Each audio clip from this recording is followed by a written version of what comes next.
El velo de lo invisible. Crónicas de la penumbra. La realidad es una tela fina, un tejido desgastado que en ocasiones se rasga para dejar entrever lo que habita en el reverso. No todos poseen la vista para notar las grietas, pero aquellos que han sentido el aliento gélido de lo inexplicable en la nuca saben que no estamos solos. Las siguientes crónicas no son meras leyendas, son ecos de encuentros reales con lo prohibido, historias de almas atrapadas entre dos mundos y de la fragilidad del tiempo. Y el velo de la novia de Cristo en las profundidades de las montañas colombianas, donde la niebla se abraza a los cafetales con una espesura casi sólida. La pequeña Angélica vivía bajo el amparo de sus abuelos. El aire allí olía a tierra mojada y a leña quemada. Un aroma que solía ser reconfortante hasta que el peso de la soledad empezó a transformar el paisaje. Sus padres, obligados por la dureza del campo, se habían trasladado a una zona remota, dejándola atrás con la promesa de una educación y un futuro mejor. Sin embargo, en el corazón de una niña de 8 años, la ausencia no es una oportunidad, sino una sombra llamada abandono. Todo cambió una tarde, tras una llamada telefónica cargada de esperanza. Sus padres vendrían por ella.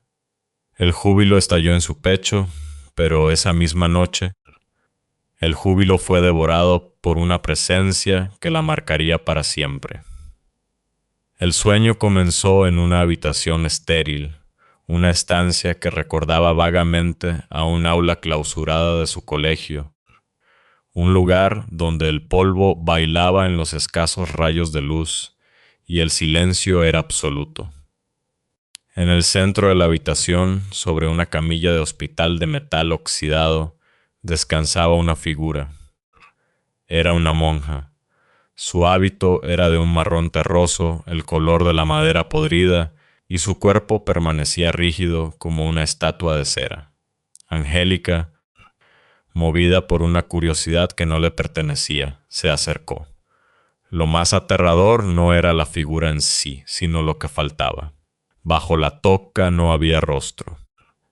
Solo una negrura insondable donde deberían estar los ojos y la boca. De repente, la inmovilidad se rompió. Una mano delgada, de dedos largos y fríos como el hielo, surgió del hábito y atrapó el brazo derecho de la niña con una fuerza inhumana. Angélica intentó gritar, forcejeó, sintió que los huesos de su extremidad crujían bajo la presión. Despertó en medio de un alarido desgarrador, con el cuerpo empapado en sudor frío. Su abuela, alarmada por los espasmos de la niña, la sostenía entre sus brazos, tratando de expulsar el horror con oraciones y agua bendita. Pero el horror no se fue con la luz del día. Al amanecer, un dolor punzante le recorría el brazo. No había marcas visibles, pero cada vez que intentaba escribir o cargar su mochila, un fuego invisible le recordaba el apretón de la monja. Fue el primer aviso de que lo que habitaba en sus sueños tenía el poder de cruzar la frontera de la carne. Los años pasaron. Angélica creció, se mudó con sus padres, pero la monja nunca la olvidó. El espectro aparecía en intervalos irregulares, cada vez más agresivo. En una ocasión, la vio colgada de una viga en su propia casa, un cuerpo inerte que oscilaba suavemente mientras el olor a muerte llenaba la estancia. En otra, la encontró en una carretera empedrada cerca de la costa. La niña intentaba correr, pero sus pies pesaban como el plomo. La monja la alcanzó de nuevo, apretando su brazo derecho con tal saña que, al despertar, la piel le ardía como si hubiera sido marcada con un hierro incandescente. El dolor persistió durante días, una herida espiritual que se manifestaba en el mundo físico. La confrontación final ocurrió 2 años atrás, en una casa nueva, amplia y moderna, pero rodeada por un bosque cuyas sombras parecían estirarse hacia las ventanas. Un pasillo largo atravesaba la vivienda, un túnel de penumbra que conectaba las habitaciones. En el sueño, Angélica se encontraba en el extremo de ese pasillo. Al fondo, la monja apareció de la nada, no caminaba, se deslizaba con una velocidad sobrenatural, sus ropajes marrones ondeando como humo. Angélica corrió, pero esta vez el espectro no se conformó con el brazo. La alcanzó y cerró sus dedos gélidos alrededor de su cuello. La fuerza era descomunal. La joven sentía que el aire se le escapaba, que la vida se le iba en ese pasillo onírico. A su lado, en la cama real, su novio apenas sintió un movimiento brusco, ajeno a la batalla por la existencia que ocurría a centímetros de él. Al día siguiente, Angélica estaba agotada, su energía vital drenada. Comprendió que no podía seguir huyendo. Su madre, conocedora de los secretos del alma, le dio un consejo: pregúntale quién es. Esa noche, el pasillo volvió a materializarse, pero Angélica no corrió. Se plantó en medio de la oscuridad, con el corazón martilleando contra sus costillas. La monja se lanzó hacia ella, pero la joven mantuvo la mirada fija en ese vacío donde debería estar el rostro. A medida que la figura se acercaba, la negrura se disipó. Por primera vez en 16 años, vio la cara del horror.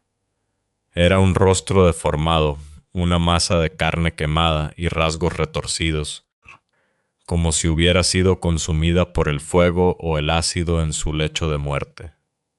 El miedo fue una ola que casi la ahoga, pero Angélica cerró los ojos un instante, reunió cada gramo de valor y gritó con toda la fuerza de su alma. ¿Quién eres? El mundo pareció estallar. Angélica se incorporó de golpe en su cama, jadeando. Pero la pesadilla no había terminado. Allí, en el marco de la puerta de su habitación, la figura estaba de cuerpo presente. Ya no era un sueño. La monja la miraba fijamente con sus ojos deformes. Entonces, ocurrió lo impensable. El espectro esbozó una sonrisa lenta, casi de gratitud. Extendió una mano pálida hacia el pomo de la puerta y, con una suavidad aterradora, la cerró desde fuera, desapareciendo en el silencio de la casa. Nunca volvió. Algunos dicen que los espíritus solo buscan ser reconocidos, que su tormento es la invisibilidad de su propia tragedia. Al preguntar su nombre, Angélica le había devuelto su humanidad, permitiéndole finalmente cruzar hacia la luz que le había sido negada. 2. El eco de la plaza vacía. La memoria es selectiva, pero hay pactos que se sellan con el silencio y el miedo. En el norte de España, donde los pueblos de piedra parecen dormir bajo el peso de los siglos, Paula y su grupo de amigos vivieron una experiencia que desafía las leyes de la lógica y el tiempo. Tenían 13 años, esa edad en la que el mundo aún parece un lugar por descubrir, pero donde la oscuridad empieza a cobrar un sentido diferente. Se alojaban en una casona rural durante un fin de semana festivo. El aire olía a madera húmeda y a humo de chimenea. Desde los balcones, la plaza del pueblo se veía como un escenario esperando a ser ocupado. Esa noche, el rumor de una fiesta llegó a sus oídos. Sus padres, confiados en la paz del lugar, les permitieron salir a explorar. Sin embargo, al llegar a la plaza, la decepción fue amarga. En lugar de música moderna y luces de colores, se encontraron con una reunión espectral de ancianos, bailando sardanas bajo bombillas amarillentas que parpadeaban con un zumbido eléctrico. Las risas sonaban huecas, Los movimientos eran lentos y repetitivos, como si los bailarines fueran marionetas movidas por hilos invisibles. Esto es un muermo, sentenció uno de los chicos. Sé dónde hay un polideportivo. Vamos a jugar al fútbol. El camino hacia las afueras fue un descenso hacia la inquietud. Tuvieron que cruzar callejones tan estrechos que las paredes de piedra parecían querer aplastarlos. Pasaron junto a la iglesia, cuyas gárgolas parecían vigilar sus pasos, y bordearon casas con ventanas tapiadas y rejas devoradas por el óxido. Las farolas moribundas proyectaban sombras alargadas que danzaban al ritmo del viento. El polideportivo era un lugar desolado, una cancha al aire libre de tierra dura, con porterías sin red y rodeada de maleza espesa. 3 focos altos iluminaban el recinto, pero su luz era inestable, creando un efecto estroboscópico que hacía que cada movimiento pareciera fragmentado. A pesar del ambiente tétrico, la energía de la adolescencia se impuso y comenzaron a jugar. Pero el juego no duró mucho. El líder del grupo se detuvo en seco, mirando hacia la oscuridad de los árboles que rodeaban la cancha. ¿No sentís eso?, susurró con el rostro pálido. Nos están mirando. El silencio que siguió fue absoluto. Ni un grillo ni una ráfaga de viento. Solo el zumbido de las farolas. Paula sintió que el aire se volvía gélido, una frialdad que no era climática, sino que nacía del suelo mismo. El miedo, colectivo y primario, los obligó a votar. Paula, en un intento de valentía, quiso quedarse, pero fue la única. Decidieron regresar a la seguridad de la casona. A mitad del camino de vuelta, se dieron cuenta del olvido. El balón se había quedado junto a una de las porterías. Nadie quería volver solo, así que el azar, a través de un juego de piedra, papel o tijera, decidió que Paula y el chico que había sentido la presencia debían regresar. El regreso fue un calvario de silencio. Al llegar al campo, Paula se adelantó para recoger la pelota. El frío era ahora insoportable. Al agacharse, escuchó pasos detrás de ella. Pasos pesados, como de alguien arrastrando los pies sobre la tierra seca. Se giró rápidamente, pero solo vio las sombras de los árboles. Cuando volvió a mirar hacia donde debería estar su amigo, él había desaparecido. El pánico se apoderó de ella. Empezó a correr hacia la salida, y mientras lo hacía, las luces del polideportivo empezaron a apagarse una a una a sus espaldas, como si una marea de oscuridad absoluta la estuviera persiguiendo. En el linde del campo, su amigo apareció de la nada, gritando y corriendo a su lado. Al llegar a la casa, jadeando y con el corazón a punto de estallar, Paula le recriminó haberla dejado sola. ¿De qué hablas?, respondió él con los ojos desorbitados. He estado a tu lado todo el tiempo. Tú fuiste la que empezó a correr de la nada, y yo te seguí. Esa noche, Paula sintió una presencia en el rincón de su habitación, una sombra densa que la observaba dormir. Pero lo peor llegó al amanecer. Mientras desayunaban, mencionaron la fiesta de la noche anterior. ¿Qué fiesta?, preguntó su madre, extrañada. Anoche no hubo nada en el pueblo. La plaza estuvo vacía. Los chicos insistieron, pero la madre de su amigo fue más tajante. Es imposible que hayáis ido al polideportivo. Ese lugar lleva cerrado bajo llave más de 10 años. Está en ruinas. Confundidos, regresaron al sitio. Lo que encontraron los dejó mudos. El polideportivo no solo estaba cerrado con una cadena oxidada y un candado que parecía formar parte de tal, sino que la maleza y los matorrales eran tan altos y densos que nadie podría haber caminado por allí, y mucho menos jugado al fútbol en décadas. ¿Dónde habían estado? ¿En qué pliegue del tiempo se habían internado para jugar en una cancha que ya no existía y ver una fiesta de gente que quizá ya no pertenecía a este mundo? La pelota nunca apareció. Se quedó en ese lugar que solo existe cuando la noche decide abrir sus puertas a los incautos. 3. El invitado en el armario, en una ciudad moderna, dentro de un piso corriente. El misterio se manifestaba a través de la fragilidad del sueño. Selena y su hermana menor, Andrea, compartían algo más que una habitación. Ambas eran sonámbulas. Pero mientras Selena solía caminar por la casa sin rumbo, Andrea empezó a mostrar un tipo de sonambulismo mucho más inquietante. Una noche de sábado, tras una película, Andrea se quedó dormida profundamente. Selena, aún despierta, la escuchó hablar. No eran los balbuceos habituales, era una voz clara, aunque cargada de una extraña urgencia. Verás cuando se muera el padre de...